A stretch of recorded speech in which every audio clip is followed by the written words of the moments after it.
This is WVVA News, here for you, live in HD. WVVA News at 5 starts now.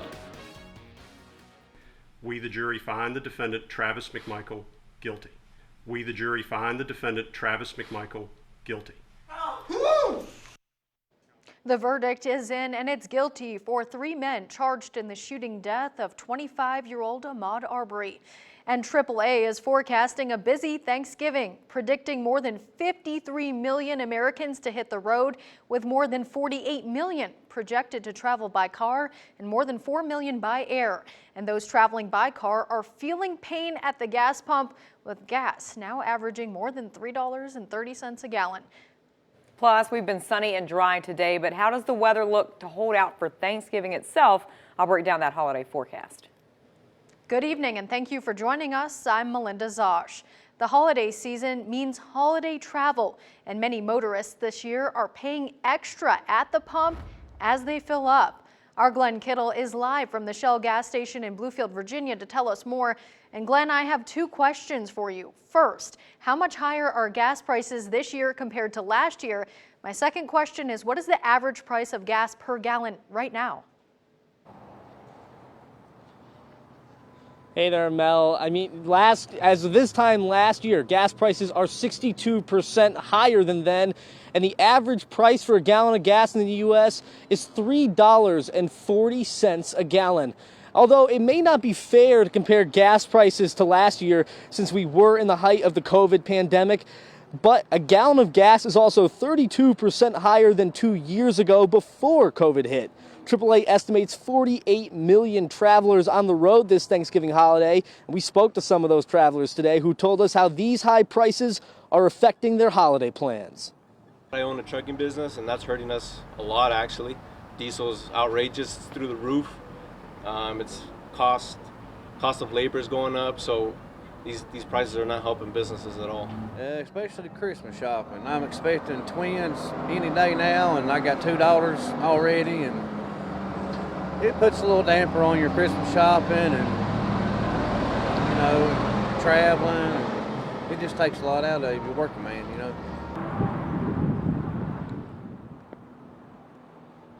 Now, President Biden has pledged 50 million barrels of oil from the U.S. Strategic Reserve to undermine OPEC, and also in an attempt to drive down these prices. Biden also said that it's not going to be a quick fix, with some experts estimating that we're not going to see a dip in these prices until late December. Here for you in Bluefield, Virginia, Glenn Kittle, WVVA News. Mel? All right, thank you so much for that live report, Glenn. And with 48 million Americans estimated to hit the roads for Thanksgiving, it's a must for motorists to try and stay safe on the roads. However, a report from Whistle Out Research says that West Virginia ranks 20th in the nation for distracted driving. The data used by Whistle Out was compiled by the National Highway Traffic Safety Association. Geico Auto Insurance has provided their top 5 tips to avoid distracted driving during the holiday season. Number 1 is only use your cell phone for emergency situations. They also say even when using it for emergencies, it's still best to pull over. Number 2 is if you're feeling tired, pull over. Number 3, limit the amount of passengers in the vehicle as well as the overall activity inside your vehicle. Number 4 is to avoid eating while driving. And coming in at number 5 is do all of your multitasking outside the car.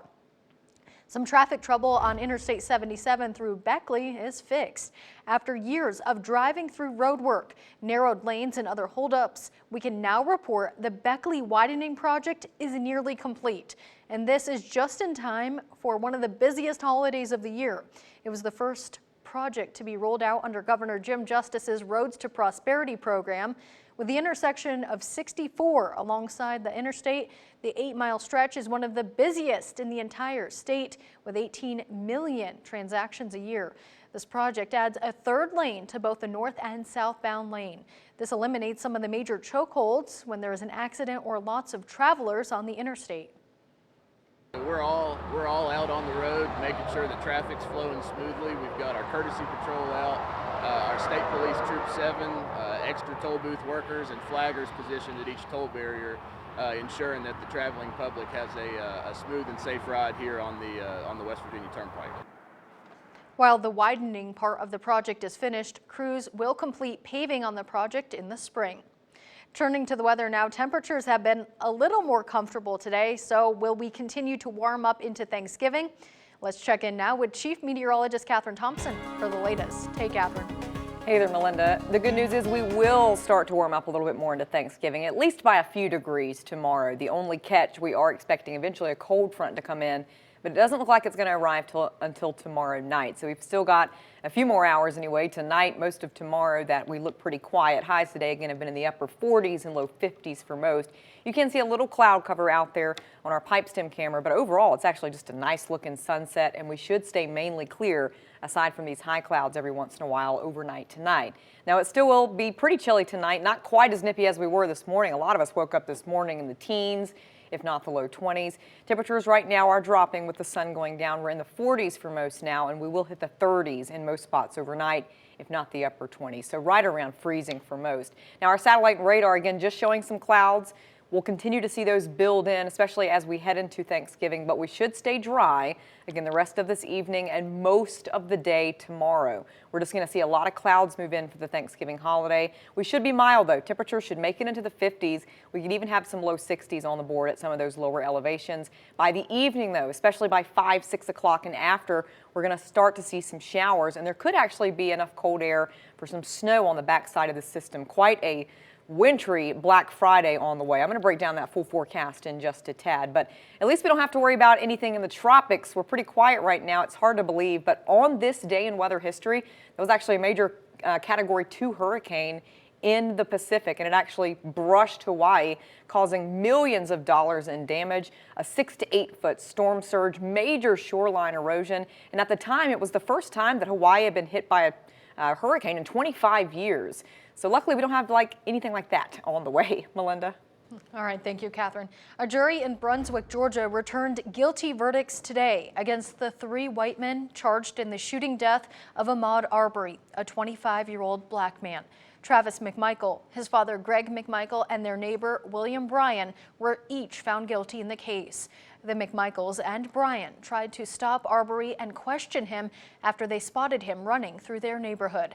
A struggle ensued when they tried to detain Arbery. Punches were thrown, and Travis McMichael shot and killed Arbery as Arbery grabbed for McMichael's shotgun. The defense claims they were trying to enact a legal citizen's arrest. The prosecution says the 3 men were the aggressors in the encounter. Outside the courthouse, many in the crowd who were calling for justice for Arbery cheered as the verdicts were announced. In Mercer County, there are new details on a situation where 2 people are dead and another injured after a domestic-related incident at a home in Montcalm on Friday. According to the Associated Press, authorities say the man who killed 1 woman and injured another before being fatally shot by police during a standoff had pleaded guilty to a domestic violence charge the day before the attack. Mercer County Sheriff's Office Chief Deputy Alan Christian says 45-year-old Christopher Wade killed 61-year-old Debbie James of Princeton and assaulted his ex-girlfriend Crystal Wade. This happened again Friday at a residence in Montcalm. Christian said Wade had been arrested for domestic battery at the residence and had entered a plea Thursday in which he was given a 6-month suspended sentence and was ordered to have no contact with the victim. The New River Gorge Regional Development Authority is hoping to lead the charge on a 6-state initiative to pull millions of dollars into the region's outdoor economy. West Virginia's surrounding states are part of the $500,000 grant proposal for the U.S. Department of Commerce's Build Back Better Regional Challenge. NRG RDA's Executive Director Jenna Belcher worked alongside the WVU Brad and Alice Smith Outdoor Economic Development Collaborative's Assistant Dean, Dr. Danny Twilley, to lead the effort. She says the money would allow the Appalachian states to coordinate their efforts when it comes to addressing supply chain issues, outdoor maintenance operations, workforce training, and job creation. If and when awarded Phase 1, we will then spend our time from December till March 15th packaging together those 8 projects and identifying what those look like for Phase 2 funding, which is up to $100 million for the 8 projects.